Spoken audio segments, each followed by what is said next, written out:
시청자 여러분 안녕하십니까? 블록체인 전문 뉴스 NBN B뉴스 시작합니다. 먼저 취재 기자와 함께하는 크립토 이슈 시작합니다. 이수연 기자와 함께하겠습니다. 어서 오세요. 네, 안녕하세요.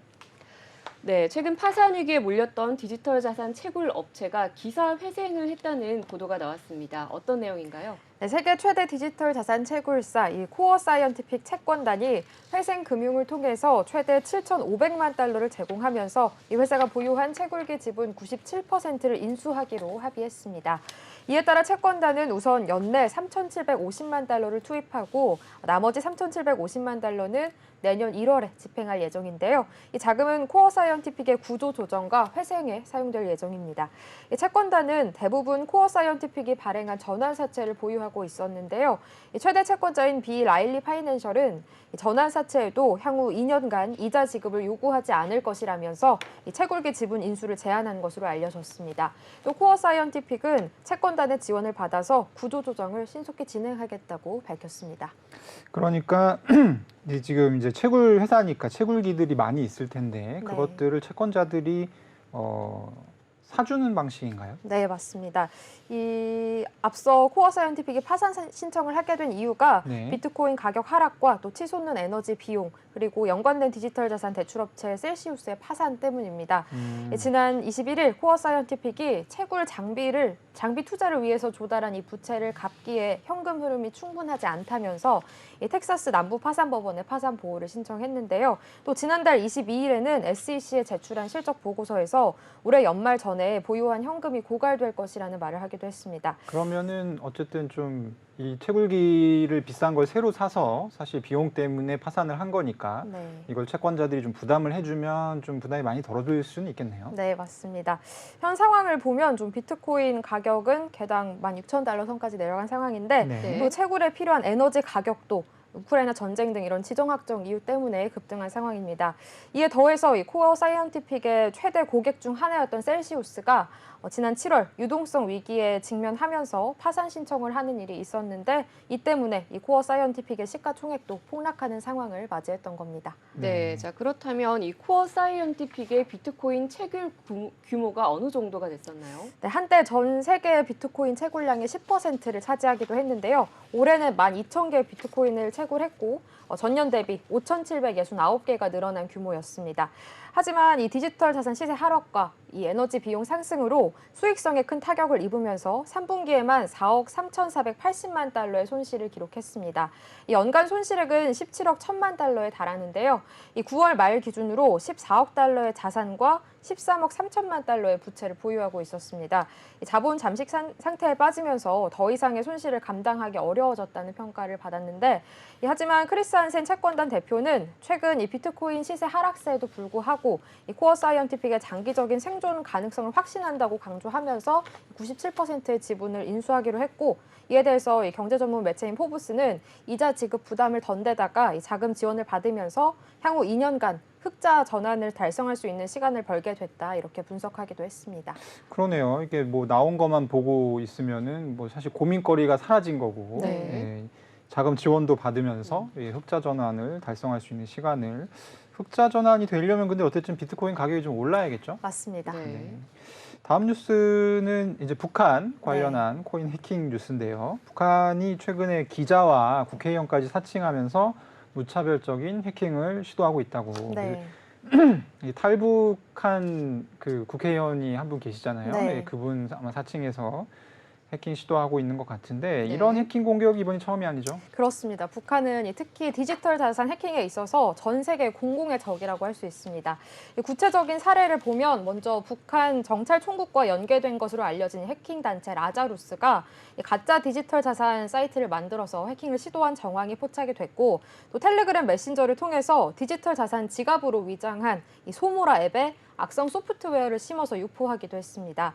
또 남북 외교 안보 학술회의 토론 발제문 요청으로 위장을 해서 이 연계 해킹 공격이 등장해서 주의령이 내려지기도 했는데 모두 이번 달에 포착된 사례들이었습니다. 네, 자 그렇다면 북한이 이렇게 다양한 방식으로 무차별적인 해킹에 힘을 쏟는 이유가 도대체 뭘까요? 바로 외화를 벌기 위해서인데요. 이 2017년 유엔 안전보장이사회 제재 이후에 북한이 이 외화벌이용 해킹에 집중을 하고 있습니다. 때마침 국내 디지털 자산 시장이 급성장하면서 이 해킹 목표가 우리 디지털 자산 시장이 된 건데요. 특히 이 디지털 자산 탈취가 저비용, 고효율 수익을 가져다 줄 수 있어서 북한에서 이 새로운 외화벌이 수단으로 주목을 받고 있는 겁니다.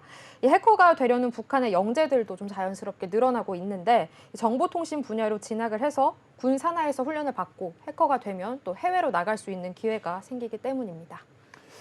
네, 이게 앞으로 해킹 공격이 계속 되겠네요. 그러면 어쩔 수 없이. 그럴 가능성이 좀 크다고 보고 있습니다. 내년은 이 북한에게 있어서 국가 경제개발 계획 3년차를 맞는 해입니다. 이를 완수하고자 또 기술 자료 절취를 지속하고 외교안보 정보 수집에도 좀 열을 올릴 것으로 예상이 되고요.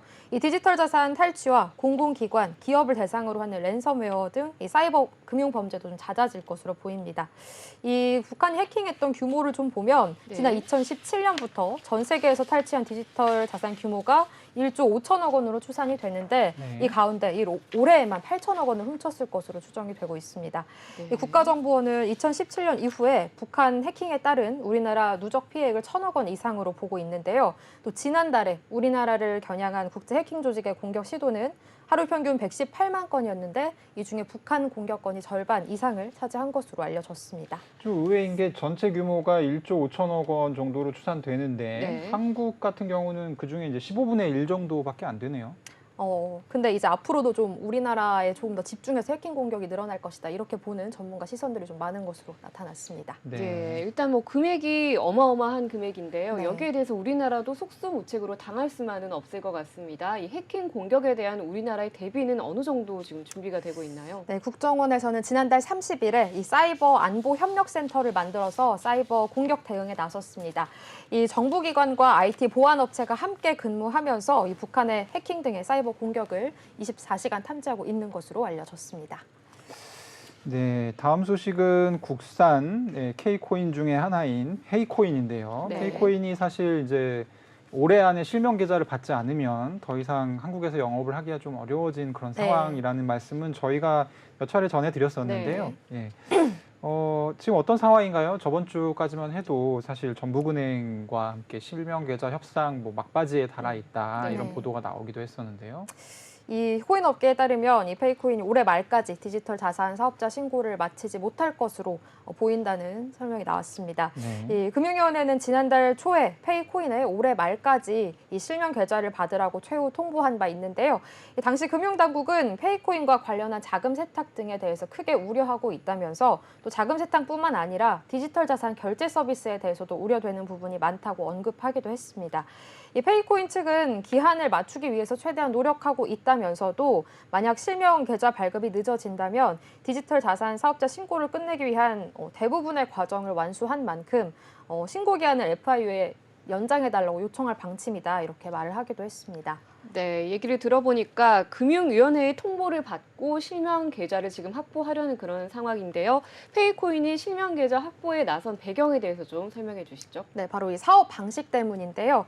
이 지난해 9월에 디지털 자산 사업자 신고 기한에 맞춰서 지갑 서비스 업자로 FIU에 신고를 했습니다.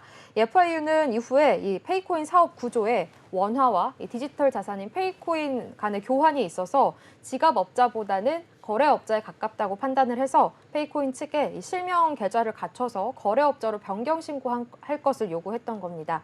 이 현행 특급법상 원화와 디지털 자산 간의 교환을 하려면 은행으로부터 실명 계좌를 확보해서 디지털 자산 거래업자로 신고를 해야 되기 때문에 은행으로부터 실명 계좌 발급 확인서를 받아서 디지털 자산 거래업자 자격을 갖추도록 이렇게 요구를 했던 겁니다.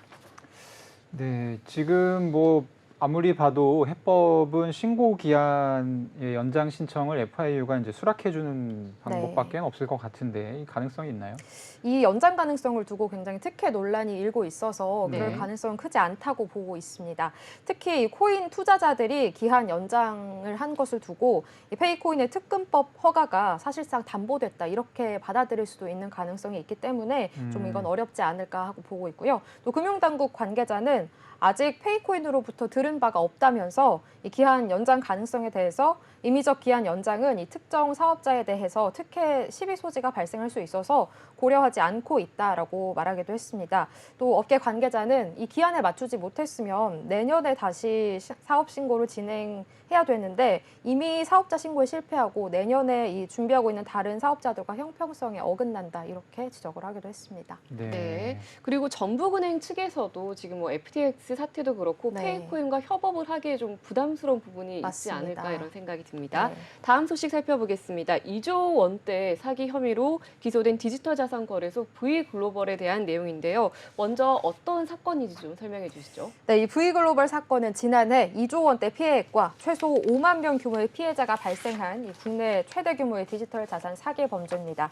이 V글로벌 대표 이 씨는 공범들과 함께 2020년 7월부터 지난해 4월까지 이 디지털 자산에 투자하면 300% 이상의 수익을 보장하겠다거나 다른 회원들을 유치하면 120만 원의 소개비를 주겠다는 등의 말로 이 피해자들을 꼬드겨서 5만 2,800명으로부터 2조 2,500억 원을 편취한 혐의로 기소가 됐습니다. 이 투자자들에게 수익이라면서 일부 금액을 지급했던 이들의 방식은 이 V캐시라는 디지털 자산으로 나중에 가입한 회원들의 투자금을 먼저 가입한 투자자들에게 지급하는 이 폰지 사기인 것으로 드러났습니다. 이 폰지 사기는 신규 투자자의 돈으로 수익금이라는 명목하에 이 기존 투자자에게 배당금이나 이자를 지급하는 방식의 다단계 금융 사기인데요. 이 V글로벌 대표와 운영진들은 지난 2022년 9월에 항소심에서 징역형을 선고받았습니다. 네, 제가 이거 전에 한번 얘기한 적 있는 것 같은데 저희 네. 지인도 여기에 한번 희생될 네. 뻔했으나 네. 제가 이제 거의 빠져 들어가는 것을 멱살 잡고 끌어올린 그런 구제를 은인이셨네요. 해주셨네요. 예, 아니 굉장히 그 실제로 거래소를 들어가 봤는데 거래소가 실제로 거래가 일어나고 있지 않고 이렇게 뭐 비트코인 거래량 그러면 이렇게 똑같은 마치 이제 GIF 파일처럼 네. 똑같은 양의 거래가 계속 반복되는 네. 이게 좀 이상하다라고 했었는데 네.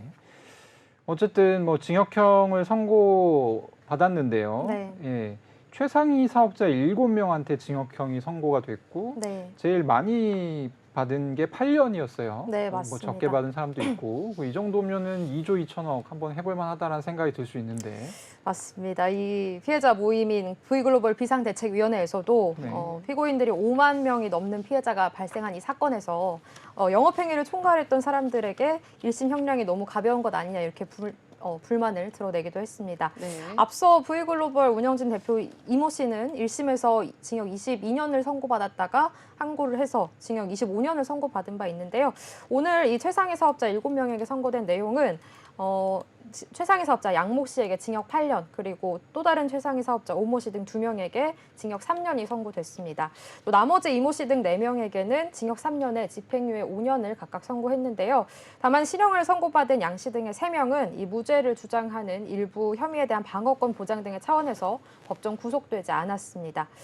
재판부는 피고인들은 V글로벌 운영진들을 신뢰했을 뿐이라면서 책임을 회피하고 또 수사가 시작되자 증거를 인멸하고 수사를 방해하기도 했다면서 이 피해자들의 경제적, 정신적 피해가 상당한 것으로 보인다고 판단했고 또 일부는 피고인들에게 엄벌을 탄원하고 있다고 말하기도 했습니다.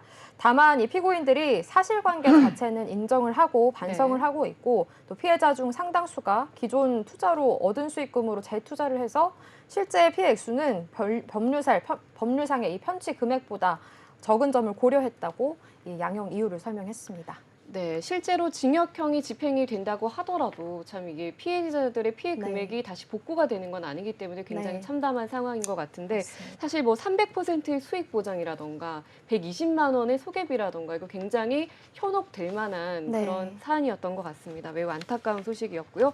다음 소식 요거 살펴보기 저는 전에 조금 문제가 많다고 봅니다. 네. 왜냐하면 이 특경가법은 이제 코인 쪽에 이제 워낙 사기 등등의 사건이 많기 때문에 네. 저도 이제 이렇게 주워 보다 보니까 간접 흡연하듯이 네. 이렇게 좀 알게 된 사례들인데 네. 특경가법상 이득액이 이제 5억 이상일 경우에는 3년 이상 징역이 가능하고 네. 50억 이상일 경우에는 무기징역이나 5년 이상 징역이 가능한데 네. 이게 왜 8년이 한 명이 8년이고 두 명이 네. 3년이고 나머지는 집행유예인 거잖아요. 네, 맞습니다. 그러면 이거는 굉장히 좀 문제가 있다는 생각이 드는데 네, 그래서 좀 피해자 모임에서는 선고에 불만이 당연히 생길 수 나올 있겠다 수밖에 이런 생각이 없었던. 듭니다. 네. 네.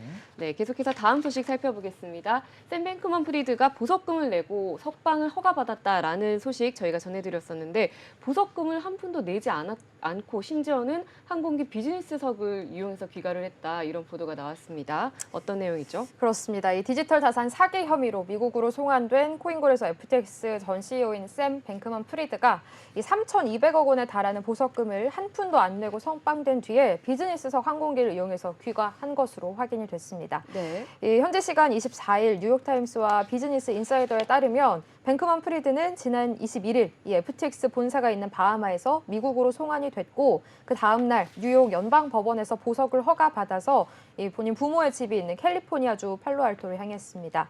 이 법원은 뱅크먼 프리드의 석방을 허가하면서 보석금으로 2억 5천만 달러, 우리 돈으로는 약 3,200억여 원을 책정했는데 이 FTX의 파산 보호 신청 이후의 재산이 10억 달러뿐이라고 주장해온 이 뱅크먼 프리드는 천문학적 액수의 보석금 가운데 본인 돈 한 푼도 내지 않은 채 석방된 것으로 알려졌습니다.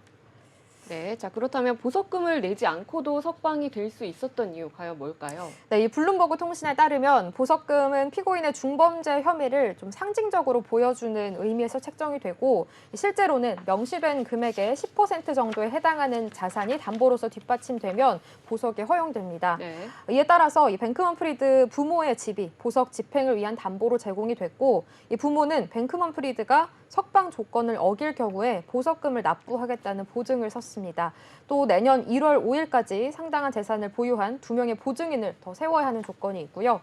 이 뉴욕타임즈는 보석금은 본질적으로 이 피고인이 법정에 출두하겠다는 약속에 해당하고 뱅크먼 프리드가 이 보석금을 내도록 강요되지는 않는다면서 만약에 뱅크먼 프리드가 앞으로 법정에 출두하지 않으면 그의 부모 집이 압류된다라고 설명을 했습니다. 네. 그렇긴 하지만 이 뱅크먼 프리드의 부모 집이 담보로 제공이 됐다고 하더라도 그 가치는 400만 달러로 알려져서 이 보석액의 10% 기준에도 한참 못 미친다 이런 지적도 제기되고 있습니다.